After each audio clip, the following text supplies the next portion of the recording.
TJ from Game Gumbo. I've got my guests here, Ian and Aaron Wilson. Ian Zang and Aaron Wilson. It's not the Wilson brothers. And we're talking about spicy hot games, including a game that Gravitation Games has from Ian and Aaron. And there's a fun backstory to this game. If you don't mind sharing that story again, Ian, if you don't mind sharing that story, tell us about Please Fix the Teleporter and how it really got started. So I tend to design from inspiration, and I tend to design things based on the things that I like. And I innovate and I try to bring out new things. You hear me like I have a game called Curio, which is an escape room game that it's more. I designed it because I played Please Keep Talking and Nobody Explodes. I just love the format of that video game where you're trying to. Oh yeah, that's the actual size of it. Look how small that is, people. You can put that in your pocket. Exactly, or your purse. It works really well. So I designed this whole escape room game because I played I'm stuck on Please Fix the Teleporter. Keep Talking and Nobody Explodes, and I love that experience. And I have to admit that I am a fan of SpongeBob because SpongeBob's great, and you definitely should just watch it if you haven't, because especially the first couple seasons, they put in so many adult jokes that kids just wouldn't see, and it's actually quite charming. There we go. And so at the beginning of every SpongeBob episode, if you are a parent or if you are like me, just watch SpongeBob because it's fun. There's that part right at the end of the SpongeBob theme song where it's the SpongeBob SquarePants, SpongeBob SquarePants. And right during that part, he scrambles up, comes back together. Scrambles up, comes back together. Scrambles up, comes back together. And I was like, that's a game. And so I was like, I wonder if I could just make this a game. And so I literally threw together this game in about a half hour. And after a little bit of playtesting, it just worked. And I was like, I should pitch this. And so I pitched it around a little bit to various companies, and they were like, this is really a little bit too light. But anytime I played it with people, it was high energy, it was frenetic, and it drew a crowd, and people were like, okay, I have next game. I want to try. They just want to jump right in. And so I pitched this to Aaron as this might be a really good first game because it's fairly minimal components, and we can make it kid friendly and put a fun theme on it. And so Aaron and I were brainstorming ideas about what sort of name we could put this, what's the theme. And Aaron, I think you threw together a list of 27 different titles. About 20, probably. Yeah, around 20. And so I started one of them. I started reading through this list of names to my wife, who was sitting right next to me, and it was Please Fix the Teleporter was 7, and so I was like, Please Fix the Teleporter, and she's like, stop, that's it, I don't even care. And I thought about it, and I'm like, yeah, that really is it. And I looked through the rest of them, and she was 100% correct. It was that's it, because when you hear Please Fix the Teleporter, what do you think this game is? Isn't that the rules to the game? Basically, yes. Yeah, you've basically given it. So, Aaron, give us the elevator pitch. How do you play Please Fix the Teleporter? Other than Please Fix the Teleporter. That's rule number one. It's a simple little speed puzzle. So basically, you have 4 tiles, and everybody has the same 4 tiles, except you have a border that goes around your 4 tiles. That's a different color, so their player colors. They just separate easier that way. And you shuffle the cards, you flip up a card, and everybody goes. And you have to flip and reorient to match the card that's laying out there. And if you get it right, or you think you get it right, and you're first to slap the card, you get to keep the card. That's a point. First to 5 points wins. So that's that card on the right side. The orange player is trying to match that card before anyone else. Yep. And as you see, they have. And you always know when you have it right as well, because that border is going to go all the way around. We have it so that there's never a time when that border is inside that. Yeah, Ian, when I was talking to this with Eric Buscemi, I had shown some pictures earlier, and those pictures didn't have those borders. I'm assuming both of you found this streamlines the process when people are trying to check the pictures, right? Yeah. It's also better for die cuts because we have a little bit more freedom to play with it. Okay. Because if a die cut is off by a little bit, so a little bit of board game manufacturing things, when the manufacturer creates a die, it's literally like a giant metal like punch. And so it comes down and punches. And if it's not aligned exactly right over the cardboard, it will be a little bit off. And so we have what's called bleed. And so the old version of the game, which is what I have here, you can actually see there's a prototype. There we go. Yeah. So the green border is super thin on the outside. And so we just decided, why not just put it on the outside? Because it's always going to be on the outside. And it ended up working out perfectly. And Aaron just shifted the border a little bit. And now we have the proper bleed. You won't have any confusion. And now it creates it actually simplified the game significantly. Yeah. Just because we were dealing with manufacturing issues. Yeah. That framing really helps you orient yourself too when you're playing as well. It's super cool, man. My kids absolutely love it. Like I have a 6-year-old that pulls out our production copy all the time, wants to play. So it's a hit in this household. So I'm excited to get it into the hands of people who were looking for game. My wife has mom friends. My mom also always looking for toys for kids. Mom friends who are like, what board games? I'm tired of like matching games for little kids. Like what are good games for kids? Oh my God, there's a million of them, Aaron. You go to Walmart and there's 700 different matching games. If they had this in IP, I would buy this in all those IPs. Right? Exactly. And that's the idea. Yeah. So you're right. If Nickelodeon's listening, please. Ding ding. Somebody call. Somebody call right now.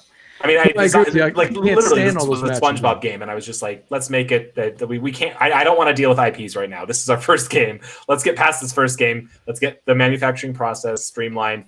We're also learning the manufacturing process. I have a little bit of knowledge about it, and frankly, I've found really great people to work with that have streamlined the entire process, and I've been really enjoying learning the logistics end of things. So it's been really fun for me, because I've been more on the game development side, but I've never been on like the business development side. So it's been really fun to step my toe into that. Yeah. And so Eric told me, go ahead. Sorry about that. I have like a lot of graphic design experience. So I've been doing graphic design and creative direction and art direction for 20 some years. And so I used to go on print runs for different ads and different things. So I have some print experience. And so kind of coming into this side of it and getting the file preparation, getting all that stuff ready is not super new to me. So I have a pretty good vast amount of experience with that part of it, at least. So that part's fun. I actually really enjoy that. I actually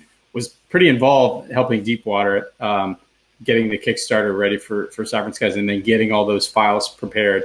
I wasn't directly talking to their manufacturer. They have a production person that was doing that, but I was handing off a lot of those files for them.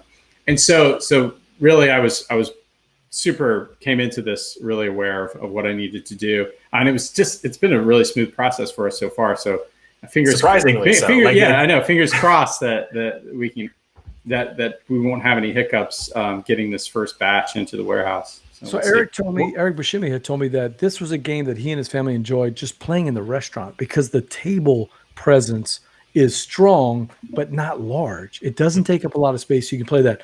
So my question is not about the game itself. That's probably where you think I'm going.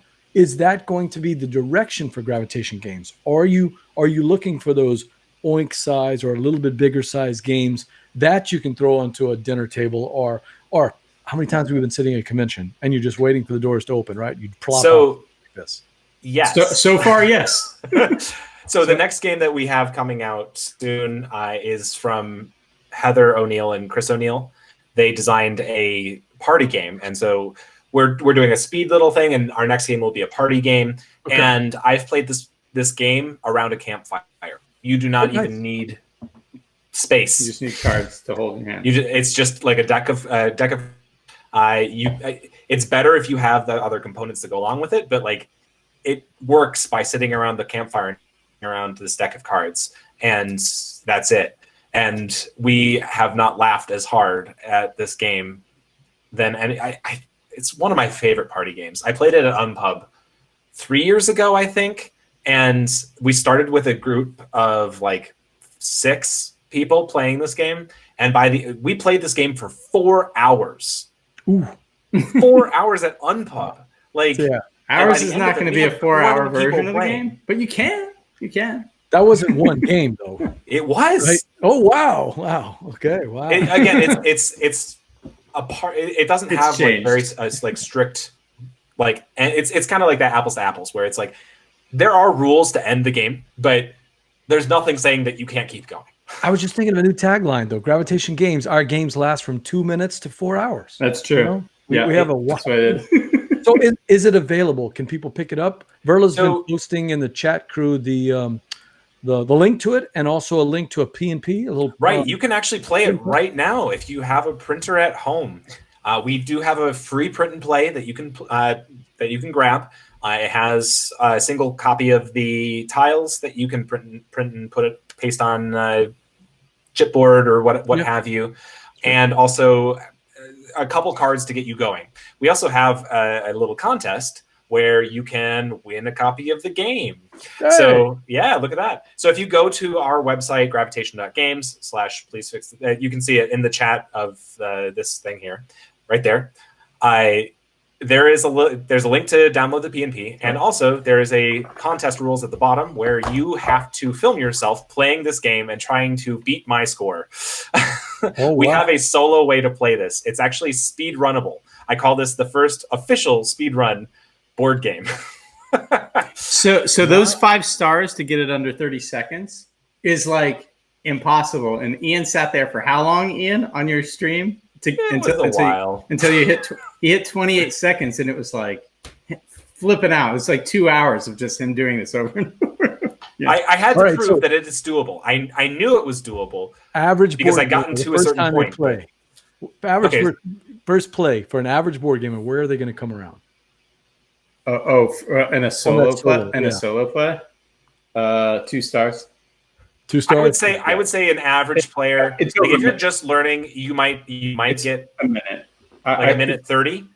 Yeah, it'll be 1 or 2 stars. 2 stars. All right, challenge accepted, chat crew. Here's your chance. Go to that PNP, print it out, see if you can beat Ian at his own game. Truly, it is tough. All right, so I can't beat Ian in it, but is it available for purchase, or is it? It is available for pre-order. It is on the boat right now. It's scheduled to land in Jacksonville on December 5th. So I don't know how quickly we'll. We would love for it to get. Yeah, we would love for it to get into people's hands by Christmas-ish holidays area. We don't know if that's going to happen, but when we know, you'll all know. Yes. Because we'll be like, hey, you can get it. So the second challenge, can you beat Beth Sobel's time of under 20 minutes? I think I can beat that. That's one thing I can do better than Beth. Not art, but definitely. Jay and Beth and a bunch of others, when Cascadia launched with their little solo play and play, that one online, I mean, that's all we saw for weeks is everybody trying to beat that high score. And I forgot, posted to the chat crew, somebody busted a really, really impossible score in Cascadia. Might have been Beth's husband. I can't remember who it was, but it was might have been Jay. But it was just this crazy, crazy high score in Cascadia. I didn't even attempt. Once they started getting to those, that's a good game. I like Randy. I also saw the no cube zone. They said that trying to get 300 in Gone Shown Clever. There is actually a top score in that. I believe it's 332. Like in the original. I've never broken 300. I broke 350, not on the app, in a live play. Get out. But found out that my wife and I went one extra round. Oh, I was going to say, it's literally not possible to get over 332. We forgot to check off the thing at the top. And we were like, cheaters. We're going, oh my God, this is the best game we've ever had. We're finally getting good at this game. And I was like, wait a minute. I think the max is 350 or 3. Wait, we've been playing for 2 hours. I'm pretty sure it's 332. I think my top score is 1 off that. So basically, I missed it by 1. I was like, I'll take it.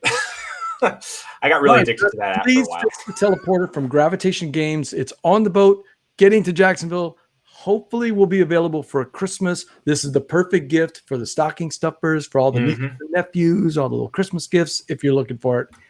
And it's just $14.99. Order now while supplies last. Or $230 if you order in the next 5 minutes. All right.